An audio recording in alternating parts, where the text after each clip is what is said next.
बिस्मिल्लाहिर्रहमानिर्रहीम गाइस, आज हम एलोट्रॉप्स ऑफ कार्बन पर बात करेंगे। जैसा कि हम जानते हैं कि कार्बन एक ऐसा एलिमेंट है जो मुख्तलिफ़ शक्लों में पाया जाता है, जिन्हें हम एलोट्रॉप्स कहते हैं। इन एलोट्रॉप्स में डायमंड, ग्रेफाइट और बकीबाल शामिल है, जिनकी स्ट्रक्चर और प्रॉपर्टीज़ एक दूसरे से मुख्तलिफ है। आज के लेक्चर में हम हर एक एलोट्रॉप्स की तफसीलात और खसूसियात और इनके अमली इस्तेमालात का जायज़ा लेंगे। आइए सबसे पहले एलोट्रॉप्स ऑफ कार्बन को डिस्कस करते हैं। इससे पहले अगर आप हमारे यूट्यूब चैनल पर नए हो तो प्लीज़ सब्सक्राइब करें। एलोट्रॉप्स ऑफ कार्बन क्या है, ठीक है। कल हमने एलोट्रॉपी पर बात की थी, थोड़ा सा मैं यहाँ पर ब्रीफली डिस्कस करता हूँ। एलोट्रॉपी जब एक एलिमेंट एक से ज़्यादा फॉर्म में एग्जिस्ट करे उसको हम एलोट्रॉपी कहते हैं।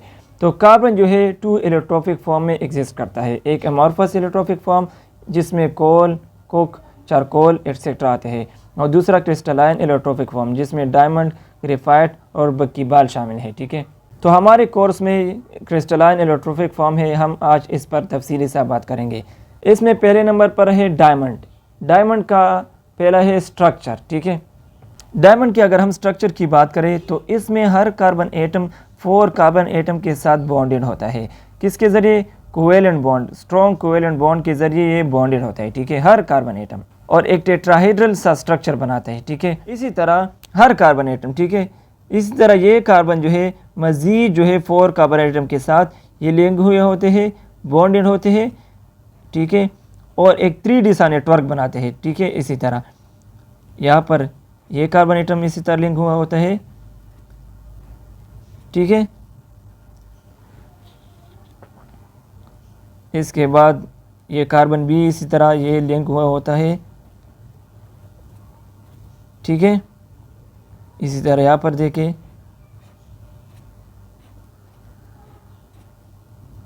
यहाँ पर देखें, यानी एक 3D सा नेटवर्क इस तरह बनाता है, ठीक है। तो ये डायमंड का कुछ इस तरह स्ट्रक्चर होता है। हर कार्बन एटम 4 कार्बन एटम के साथ लिंक हुआ होता है, स्ट्रॉन्ग कोवेलेंट बॉन्ड के ज़रिए एक टेट्राहेड्रल सा स्ट्रक्चर बनाता है, और फिर हर कार्बन एटम जो है 4 कार्बन एटम के साथ बॉन्ड होगा और एक 3D सा नेटवर्क बनाएगा, ठीक है। डायमंड की अगर हम प्रॉपर्टी की बात करें तो डायमंड जो है ये हार्डेस्ट होता है, सबसे सख्त होता है, ठीक है, सबसे सख्त मटेरियल होता है। क्यों? क्योंकि इसमें स्ट्रॉन्ग कोवेलेंट बॉन्ड होता है, ठीक है। इस तरह इसमें हर कार्बन एटम 4 कार्बन एटम के साथ कोवेलेंटली बॉन्ड होता है, इस तरह, ठीक है, कोवेलेंट बॉन्ड के ज़रिए, स्ट्रॉन्ग कोवेलेंट बॉन्ड के ज़रिए। तो इसी वजह से ये बहुत सख्त होता है, हार्ड होता है, ठीक है। और इसका जो मेल्टिंग पॉइंट है ये हाई मेल्टिंग पॉइंट है, और थर्मल कंडक्टिविटी ये एक्सीलेंट है। किस तरह? हाई मेल्टिंग पॉइंट का मतलब क्या है? हमने इससे मेल्टिंग पर तफसीली सा लेक्चर रिकॉर्ड किया है, आप प्लेलिस्ट में जाके देख सकते हैं। तो हाई मेल्टिंग पॉइंट का मतलब ये है कि इसमें हर कार्बन एटम 4 कार्बन एटम के साथ बॉन्ड होता है स्ट्रॉन्ग कोवेलेंट बॉन्ड के ज़रिए, ठीक है। तो ये स्ट्रॉन्ग है ये बॉन्ड्स, तो इसको ब्रेक करने के लिए एक हाई टेम्परेचर रिक्वायर्ड होता है ताकि ये बॉन्ड ब्रेक हो सके और ये जो डायमंड है ये मेल्ट हो सके, ठीक है। यानी हाई मेल्टिंग पॉइंट का मतलब ये है कि इस बॉन्ड्स को ब्रेक करने के लिए टेम्परेचर रिक्वायर्ड होता है ताकि ये बॉन्ड जो है ये डायमंड जो है ये मेल्ट हो सके। और एक्सीलेंट थर्मल कंडक्टिविटी का मतलब ये है कि जब हम इसको हीट देंगे तो इसमें एक एटम से दूसरे एटम, इसी तरह तीसरा, चौथा, पांचवा, आसानी से इन्हें हीट ट्रांसफ़र हो सकता है एक एटम से दूसरे एटम तक, ठीक है। यानी थर्मल कंडक्टिविटी इसकी एक्सीलेंट है। तीसरा पॉइंट है diamond is a poor conductor of electricity because it lacks free moving electrons.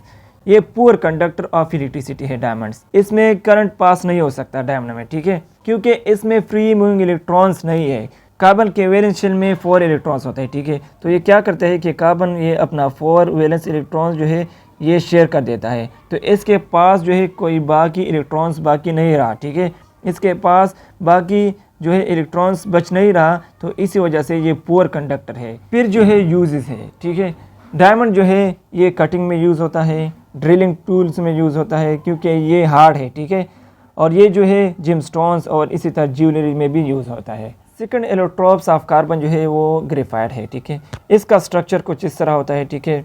इसमें कार्बन एटम्स जो है ये लेयर के फॉर्म में अरेंज हुआ होता है, ठीक है, और एक हेक्सागोनल पैटर्न ये बनाता है, ठीक है। हेक्सागोनल, हेक्सा मीन्स 6, तो हर कार्बन एटम जो है एक हेक्सागोनल पैटर्न बनाता है, ठीक है। यहाँ पर देखिए हेक्सागोनल, यहाँ पर देखिए हेक्सागोनल, यहाँ पर देखिए हेक्सागोनल, ठीक है। हर कार्बन एटम जो है एक हेक्सागोनल पैटर्न के फॉर्म में अरेंज होता है, और कार्बन एटम जो है ये लेयर्स बनाता है, ठीक है। यहाँ पर लेयर है, यहाँ पर लेयर है, यहाँ पर लेयर है, ठीक है। और इसमें हर कार्बन एटम जो है ये बॉन्ड होता है 3 कार्बन एटम्स के साथ, अदर कार्बन एटम के साथ। यहाँ पर देखिए अगर हम ये कार्बन लेते हैं, ठीक है, ये कार्बन, तो ये यहाँ पर एक कार्बन एटम के साथ लेंगे, यहाँ पर दूसरे कार्बन एटम के साथ, और यहाँ पर तीसरे कार्बन एटम के साथ। हर कार्बन एटम जो है 3 कार्बन एटम के साथ ये लिंक हुआ होता है, बॉन्ड होता है, ठीक है, और एक फ्लैट शीट सा बनाता है, ठीक है। और ये लेयर्स जो है एक दूसरे के ऊपर स्लाइड कर सकते हैं, यानी फिसल सकता है, ठीक है। ये डायग्राम थोड़ा सा मैंने टेढ़ा मेढ़ा बनाया है, लेकिन आप गूगल से अच्छा खासा डायग्राम आपको मिल सकता है। अगर हम प्रॉपर्टी की बात करें, ग्रेफाइट की प्रॉपर्टी, तो ग्रेफाइट के प्रॉपर्टी जो है ये सॉफ्ट होता है, ग्रेफाइट स्लिपरी होता है, ठीक है, क्योंकि इसमें ये एबिलिटी है कि ये लेयर्स जो है एक दूसरे के ऊपर स्लाइड कर सके, ठीक है, तो इसी वजह से ये सॉफ्ट होता है, ठीक है। दूसरा है, it is a good conductor of electricity because it has free electrons that can move between layers. ये गुड कंडक्टर ऑफ इलेक्ट्रिसिटी है, यानी इससे करंट पास हो सकते हैं। क्यों? क्योंकि इसके साथ फ्री इलेक्ट्रॉन्स है। किस तरह? हमने पढ़ा कि कार्बन के वैलेंस शेल में 4 इलेक्ट्रॉन्स होते हैं, तो यहाँ पर जो है एक कार्बन एटम जो है 3 कार्बन एटम के साथ लिंक हुआ होता है, बॉन्डेड होता है, तो ये अपना 3 इलेक्ट्रॉन्स शेयर करता है और इसके साथ एक बाकी इलेक्ट्रॉन्स रह जाता है, फ्री इलेक्ट्रॉन्स, और ये लेयर्स में फिसल सकता है, यानी स्लाइड कर सकता है। तो इस एक इलेक्ट्रॉन्स की वजह से इसमें जो है करंट पास हो सकती है, यानी एक गुड कंडक्टर ये साबित हो सकता है। तीसरा पॉइंट है, graphite is opaque and black in colour.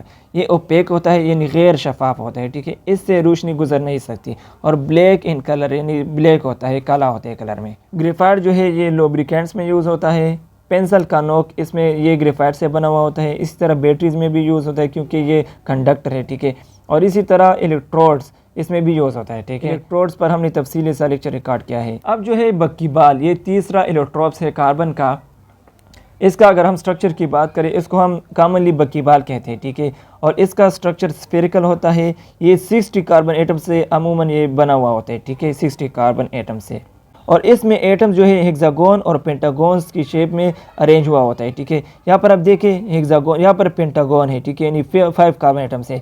यहाँ पर आप देखें 6 कार्बन एटम है, हेक्सागोन भी है और पेंटागोन, इसमें कार्बन एटम जो है अरेंज हुआ होता है, ठीक है, और एक सॉकर बाल यानी फुटबॉल जैसा शक्ल ये हमें देता है। बक्कीबाल की अगर हम प्रॉपर्टी की बात करें तो बक्कीबाल ये स्टेबल है, ठीक है, और इसके अंदर जो है बक्कीबाल के अंदर कुछ और मालिक्यूल्स ये ट्रैप हो सकते हैं, यानी घेर सकते हैं, जैसा कि गैस मालिक्यूल्स या और मालिक्यूल्स इसमें अंदर जो है घेर सकते हैं। क्यों? क्योंकि ये होल स्ट्रक्चर होता है, इसी तरह बाल जैसा, फुटबॉल जैसा स्ट्रक्चर होता है, तो इस होलो स्ट्रक्चर की वजह से इसमें अंदर जो है मालिक्यूल्स ट्रैप हो सकते हैं, ठीक है, और इसका एक यूनिक केमिकल और फिजिकल प्रॉपर्टी होता है जिसकी वजह से ये नैनो टेक्नोलॉजी में ये यूज़फुल होता है, यानी मुफीद होता है। नैनो टेक्नोलॉजी में इसलिए मुफीद होता है क्योंकि इसका स्ट्रक्चर जो है ये स्फेरिकल होता है, छोटा होता है और मजबूत भी होता है, ठीक है, तो इसी वजह से ये नैनो टेक्नोलॉजी में यूज़ होता है, ठीक है। इसी तरह मेडिसिन में भी यूज़ होता है और साइंस मटेरियल्स में भी ये यूज़ होता है, ठीक है। आई होप कि समझ आ गई होगी एलोट्रोप्स ऑफ कार्बन पर। अगर लेक्चर अच्छी लगी है तो लाइक करें और चैनल को सब्सक्राइब करना ना भूलिए। हमारे साथ रहिए, तब तक दी इजाज़त, अल्लाह हाफिज़।